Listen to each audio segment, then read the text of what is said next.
नमस्कार,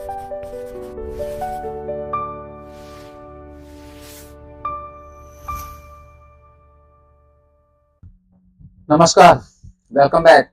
मैं सुनील द्विवेदी, आपका इंग्लिश मास्टर। एक बार फिर से आपका बहुत बहुत स्वागत है। दोस्तों, आज हम शुरू करने जा रहे हैं 25 जुलाई का द हिंदू एडिटोरियल का एक्सप्लेनेशन, जिसमें हम कॉम्पिटिटिव एग्जाम्स के जो इम्पोर्टेंट वोकेबलरी ग्रामर सेक्शंस है उसकी बात करेंगे। तो ये सबसे पहला पार्ट शुरू हो रहा है वोकेबलरी का। दोस्तों, पहला क्वेश्चन है आपका है the minister remarks were merely perfunctory, यानी आपको परफंक्टरी का मीनिंग बताना है। तो परफंक्टरी मतलब होता है केयरलेस, लापरवाह। तो दोस्तों यहाँ क्या हो जाएगा, मैकेनिकल। एलेबोरेट का मतलब होता है किसी चीज को एक्सप्लेन कर देना। इमोशनल भावनात्मक होता है, और इंस्पायरिंग इंस्पिरेशन देने वाला, इंस्पायरिंग कराता है। दोस्तों अगला वर्ड आपका है, आपको प्रूडेंट का से मीनिंग बताना है। दोस्तों प्रूडेंट का मतलब होता है केयरफुल। जो इंसान बहुत ही केयरफुल है वो प्रूडेंट कहलाता है। फुलिश मूर्ख होता है, एंग्री नाराज होता है, बोल्ड शायसी होता है। आर्डुअस का अपोजिट बताना है। दोस्तों आर्डुअस का मतलब होता है डिफिकल्ट, कठिन। अपोजिट हो जाएगा इजी, सरल। आर्डुअस, डिफिकल्ट, लेबोरियस, एग्जॉस्टिंग, ये सब सेम मीनिंग। दोस्तों नेक्स्ट वर्ड आपका है बिलाई। बिलाई का मतलब होता है, अब देखिए इसकी अगर हम रूट वर्ड करें तो दोस्तों रूट वर्ड कैसे निकलता है, लाई का मतलब होता है झूठ, और बी मिस होता है टू मेक, मीनिंग हो जाता है मेक लाई, झूठ बोलना, मतलब होता है कॉन्ट्राडिक्ट करना। सपोर्ट समर्थन करना, रिवील व्यक्त करना, एक्सप्लेन समझाना। फॉस्टर का से मीनिंग होता है प्रमोट करना, किसी को सपोर्ट करना, प्रमोट करना, फॉस्टर करना। डिस्करेज हतोत्साहित करना, रिफ्यूज मना करना, रेसिस्ट की होता है विरोध करना। दोस्तों अगला वर्ड है, आपको ट्रेंसेंट का अपोजिट बताना है, एंटोनिम बताना।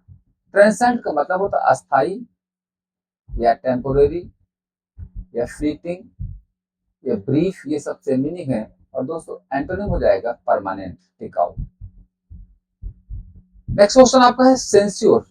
सेंस्योर का मतलब होता है आलोचना करना, क्रिटिसाइज करना, प्रेज करना, एक्सेप्ट करना, इनकरेज करना, ये इसका सेम मीनिंग हो जाएगा।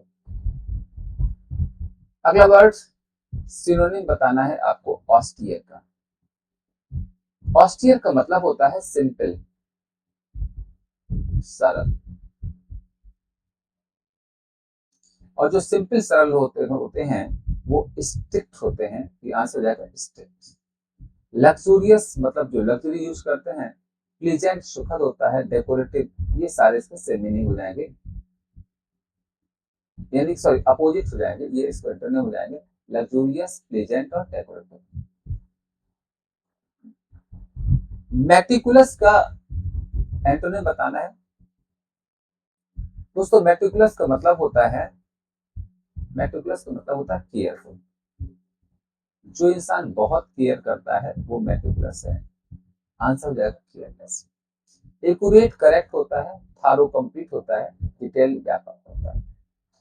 रिलीगेट का मतलब होता है किसी को निचली अवस्था पर पहुंचा देना, या एग्जाइल कर देना, या बैनिश कर देना, या एक्सपेट्रिएट कर देना। तो दोस्तों ये इसके सब मीनिंग है, और इसका अपोजिट हो जाएगा, सॉरी इसका एक और यहाँ आंसर हो जाएगा assign a lower position. Promote करना, अप्रिशिएट करना, इंस्पायर करना, सबसे मीनिंग है इसका। यूबिक्यूटस, बच्चों यूबिक का मतलब होता है एवरीवेयर, यूबिक्यूटस प्रेजेंट यानी प्रेजेंट एवरीवेयर, आंसर हो जाएगा एवरीवेयर। रेयर दुर्लभ होता है, हिडन छुपा हुआ होता है, और एंशिएंट प्राचीन होता है। लूसिड, दोस्तों लूसिड का मतलब होता है क्लियर।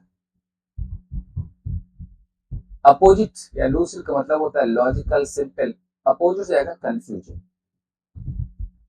अबेट मतलब होता है कम करना,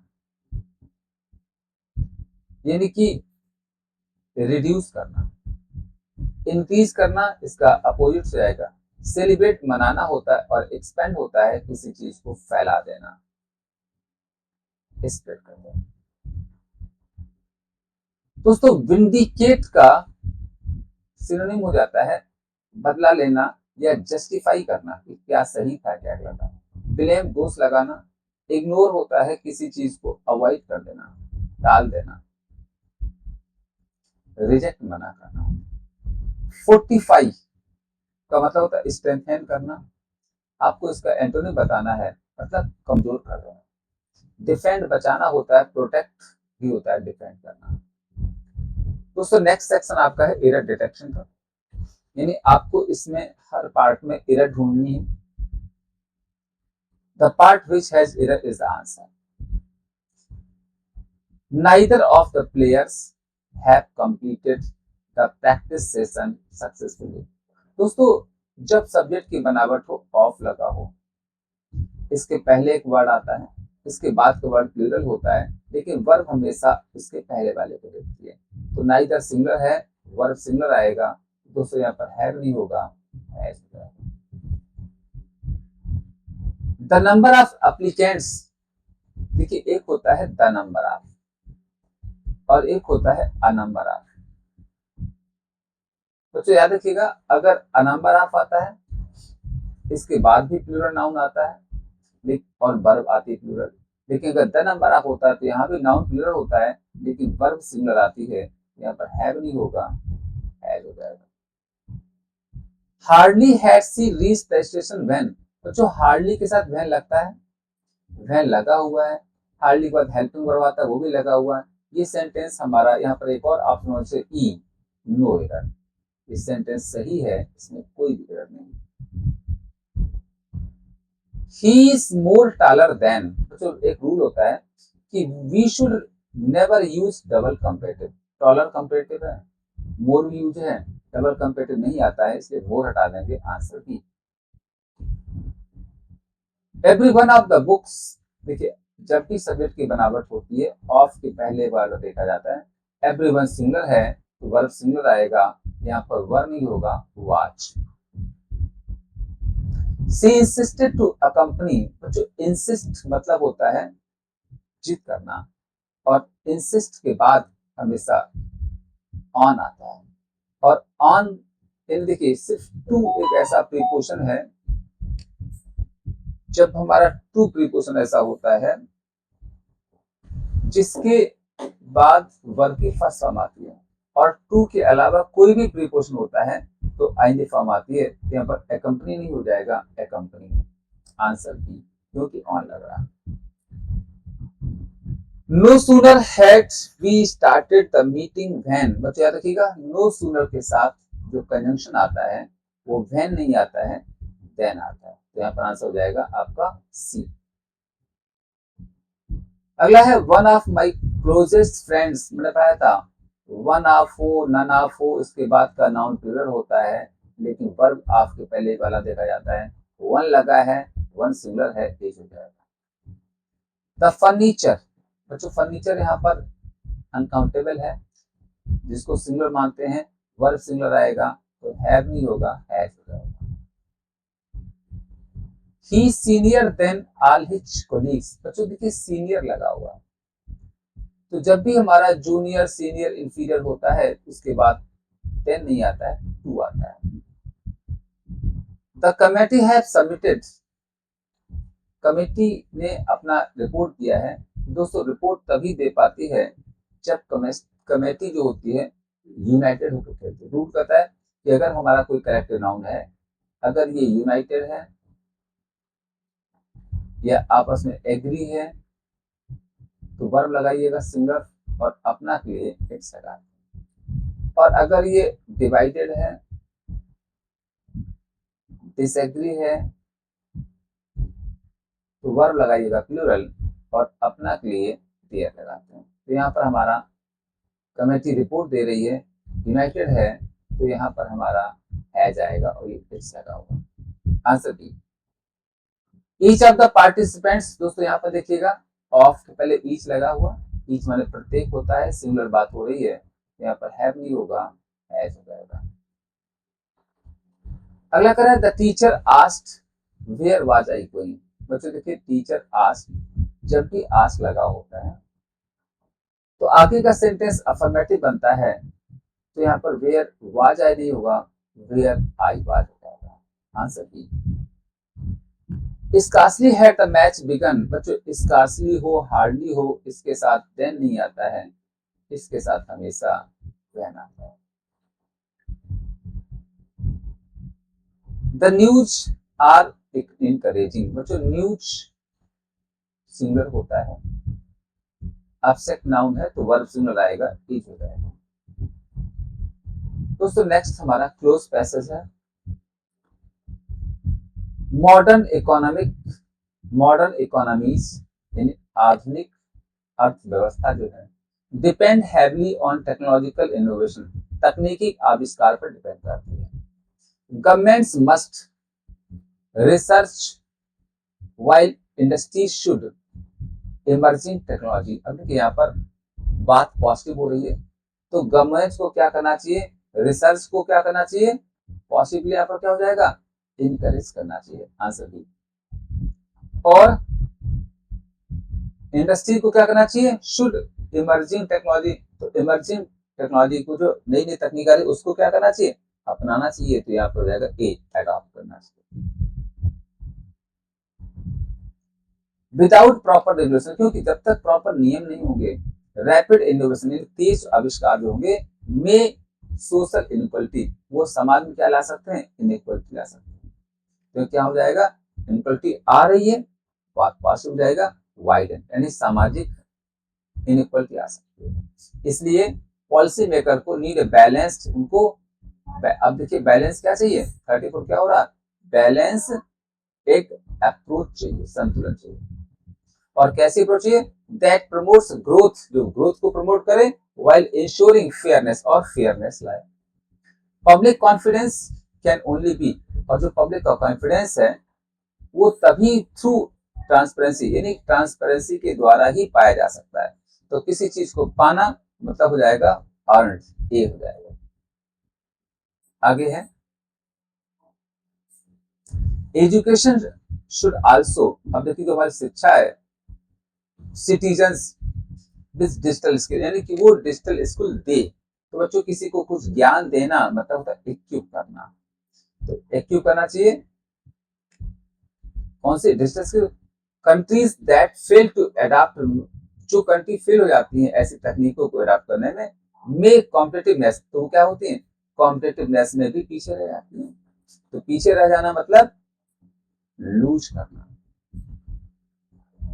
investment in research is not merely, research में जो इन्वेस्टमेंट होता है ये केवल एक्सपेंस, एक एक्सपेंस नहीं है, बट ए लॉन्ग टर्म, बल्कि लॉन्ग टर्म क्या है।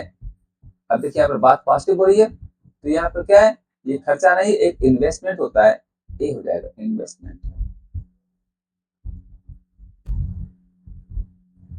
सस्टेनेबल डेवलपमेंट, अगर टिकाऊ डेवलपमेंट चाहिए, रिक्वायर गवर्नमेंट, तो सरकारों से क्या करें, to innovation with environmental responsibility, यानी सरकार को इनोवेशन और एनवायरमेंट की जो जिम्मेदारियां हैं उसको क्या करना चाहिए, उससे बैलेंस बनाना चाहिए। ओनली देन, तब कहीं जाकर के economic progress become truly, economic progress है वो सच माने में कैसे बन जाती है, इंक्लूसिव हो जाती है, जिसको हम अपने सिस्टम में इंक्लूड कर सकें। तो ये था आपका क्लोज पैसेज। दोस्तों आगे रीडिंग कॉम्प्रिहेंशन है, आरसी एरिया है, इसको हम आरसी बोलते हैं। कह रहा है इसमें देखिए क्या होता है, इसको कॉम्प्रिहेंड करना होता है, फिर नीचे के क्वेश्चन के जवाब देने होते हैं। कह रहा है इकोनॉमिक रेजिलियंस, आर्थिक जो रेजिलियंस है, स्थिरता है, डिपेंड्स ये आती है not only on strong institution, ये सिर्फ मजबूत संस्थानों से नहीं आती है, but also on public trust, ये आती है जब जनता का ट्रस्ट होता है। ड्यूरिंग पीरियड्स ऑफ अगर अनसर्टेनिटी होती है, गवर्नमेंट मस्ट कम्युनिकेट पॉलिसीज, तो गवर्नमेंट को पॉलिसी ट्रांसपेरेंटली, यानी नीतियों को बहुत पारदर्शिता ढंग से लाना चाहिए, टू रिड्यूस स्पेकुलेशन, जिससे लोग अनुमान लगाना बंद कर दें, और इनकरेज इन्वेस्टमेंट और इन्वेस्टमेंट को इनकरेज करें। Citizens are more likely to cooperate, लोग तब ज्यादा कोऑपरेट करते हैं when decisions are perceived as, जब सरकार के निर्णय फेयर दिखें और एविडेंस बेस्ड। सस्टेनेबल डेवलपमेंट, जो टिकाऊ डेवलपमेंट हो, देयरफॉर रिक्वायर्स, इसको दोनों चीजें चाहिए होती है, एडमिनिस्ट्रेटिव एफिशिएंसी, प्रशासन की एफिशिएंसी चाहिए होती है, और सोशल कॉन्फिडेंस चाहिए होता है। दोस्तों पूछ रहा है सेंट्रल आइडिया क्या है इस पैसेज का, इसमें जनता के ट्रस्ट और सरकार की बात हो रही है, आंसर नहीं होगा। आगे कह रहा है पब्लिक ट्रस्ट इनकरेज, यानी पब्लिक का ट्रस्ट कब बढ़ता है, यानी पब्लिक का ट्रस्ट क्या बढ़ाता है, पब्लिक का ट्रस्ट जो है लोग सरकार में इन्वेस्टमेंट बढ़ाता है। अगर ट्रांसपेरेंट कम्युनिकेशन जो होती है, जो ट्रांसपेरेंट कम्युनिकेशन किसमें हेल्प करती है, अगर देखिए सरकार की और जनता की कम्युनिकेशन ट्रांसपेरेंट होगी तो इससे क्या होगा दोस्तों, क्या होगा, लोगों का स्पेकुलेशन यानी कि अनुमान लगाना कम हो जाएगा, लोग विश्वास करेंगे। सस्टेनेबल डेवलपमेंट, जो टिकाऊ डेवलपमेंट होता है, इसके लिए क्या चाहिए होता है, इसके लिए एडमिनिस्ट्रेटिव एफिशिएंसी चाहिए होती है और सोशल कॉन्फिडेंस, दोनों चाहिए होता है, आंसर सी हो जाएगा। दोस्तों टोन कैसी है, तो पैसेज में हर चीज को एनालाइज किया जा रहा है, एनालिटिकल हो जाता है। एविडेंस बेस्ड, एविडेंस बेस्ड मतलब होता है बच्चों, एविडेंस माने प्रूफ होता है, तो क्या हो जाएगा, बेस्ड ऑन प्रूफ हो जाएगा। दोस्तों टाइटल क्या होगा, तो आपको पता है इस पैसेज में गवर्नमेंट और जनता के ट्रस्ट की बात हो रही है, आंसर क्या हो जाएगा। आथर सपोर्ट्स, लेखक किसको सपोर्ट करता है, ट्रांसपेरेंट गवर्नमेंट को या सीक्रेट पॉलिसीज को, फ्रीक्वेंट इलेक्शन को, बच्चों यहाँ पर बात किसकी हो रही है, ट्रांसपेरेंट गवर्नमेंट की। रेजिलियंस तो मतलब मजबूत होता है, ये हो जाएगा फ्रेजिलिटी, फ्रेजिलिटी मतलब कमजोरी, क्योंकि रेजिलियंस का मतलब होता है स्टेबिलिटी, स्ट्रेंथ या रिकवरी। दोस्तों परसीव का मतलब होता है किसी चीज को देखना, ठीक है, तो क्या हो जाएगा, उसको अंडरस्टूड करना, समझना। पैरा जंबल है, देखिए पैरा कह रहा है कि सिटीजन्स जो होते हैं demand accountability, democratic institution evolve, public participation strengthens government, transparent elections build trust. तो देखिए सबसे पहले बात होती है जब ट्रांसपेरेंट इलेक्शन होंगे तो लोगों का ट्रस्ट आएगा, और इसके बाद क्या होगा, तो पहला हो गया, फिर दूसरा क्या हो जाएगा, हमारी जो डेमोक्रेटिक संस्थानें हैं वो विकसित होती है। तो अब हमें देखना होगा एस के बाद क्यू कहाँ लिखा हुआ, देखिए ये लिखा हुआ, फिर आर आएगा, पब्लिक पार्टिसिपेशन जो होता है मजबूत होता है, और फिर पी हो जाएगा, सिटीजन डिमांड अकाउंटेबिलिटी हो जाती है, तो आंसर हो जाएगा बी। अब देखिए नेक्स्ट करा है कि climatic change effects agriculture, farmer adopt new methods, government provides incentives, productivity improves. तो पहला क्या हो रहा है दोस्तों, पहला हो रहा है कि ये जब क्लाइमेट चेंज जो होते हैं ये कृषि को प्रभावित करते हैं, तो फिर क्या होगा, उस समय किसान जो होते हैं नई टेक्निक आती है, तो पी के बाद क्यू आएगा, तो देखिए यहाँ पर पी के बाद क्यू आ रहा है। फिर क्या होगा, फिर आर हो रहा है कि गवर्नमेंट कुछ इंसेंटिव देती है जिससे कि उनकी प्रोडक्टिविटी बढ़ती है, आंसर ये हो जाएगा। अगला है research are begin, data are collected, conclusions are drawn, finding. तो सिंपलिसिटी की प्रोसेस ये रहता है कि सबसे पहले रिसर्च शुरू होती है, फिर डेटा इकट्ठे किए जाते हैं, फिर कंक्लूजन निकाला जाता है, फिर रिजल्ट दिया जाता है, तो पी क्यू आर एस है, आंसर ए। अगला है इन्वेस्टमेंट इंक्रीज करता है, एम्प्लॉयमेंट राइज करती है, कंज्यूमर स्पेंड ग्रो हो जाती है। तो ये देखिए बिल्कुल क्या है, सबसे पहले क्या होगा, अगर इन्वेस्टमेंट बढ़ेगा तो लोगों में रोजगार बढ़ेगा, लोगों के खर्चे बढ़े, मतलब स्पेंड ग्रो हो जाएंगे और अर्थव्यवस्था बढ़ती है, तो P Q R S, answer A. अगला करें टेक्नोलॉजी अगर एडवांस रैपिडली करती है, स्किल जो है आउटडेटेड हो जाती है, वर्कर्स करते हैं प्रोडक्टिविटी, तो किसमें हो जाए, तो सबसे पहले क्या, अगर टेक्नोलॉजी एडवांस करती है तो पहला हो जाएगा ये, ठीक है। तो फिर स्किल जो है वो पुरानी हो जाती है, दूसरा ये हो जाएगा। लेकिन फिर वर्कर अपने वो आपको स्किल करता है, तीसरा ये हो जाएगा, और प्रोडक्टिविटी बढ़ जाएगी, तो पी क्यू आर एस आ सके। दोस्तों आगे है sentence improvement. If I was the manager, दोस्तों यहाँ पर इफ आई के बाद हमेशा प्लूरल वर्ब आता है, तो वाज नहीं होगा, वर्ब हो जाएगा। He is one of those players who plays brightly. बच्चों जब हु लगा होता है तो वर्ब देखती है पहले वाले को, प्लेयर्स प्लूरल है तो यहाँ पर प्ले हो जाएगा, answer A. Hardly had I reached when, बच्चों हार्डली के साथ हमेशा व्हेन आता है, लगा हुआ है, सेंटेंस सही है, no improvement. She is more intelligent than any girl, बच्चों कंपैरेटिव डिग्री में देन के बाद सिर्फ एनी नहीं आता, देन एनी अदर होता है, आंसर हो जाएगा A. The teacher asked where I was, जब भी सेंटेंस में आस्क्ड होता है, डब्ल्यू छोड़ आता है, तो पहले आपका सब्जेक्ट आता है, फिर हेल्पिंग वर्ब आती है, तो आई वाज हो जाएगा, आंसर ए। तो दोस्तों ये था आज 27 जुलाई का द हिंदू एडिटोरियल का एनालिसिस, और उस पर बेस्ट आपके competitive exam SSC, bank, NDA और डिफेंस के लिए एमसीक्यूज टाइप के वर्बल और आरसी के क्वेश्चंस। उम्मीद है आपको पसंद आया होगा। अगर आपको वीडियो अच्छा लगे तो कृपया करके इस वीडियो को खूब शेयर करें, लाइक करें, और अगर आप हमारे चैनल पर पहली बार आए हो तो सब्सक्राइब करें। थैंक यू, नमस्कार, धन्यवाद।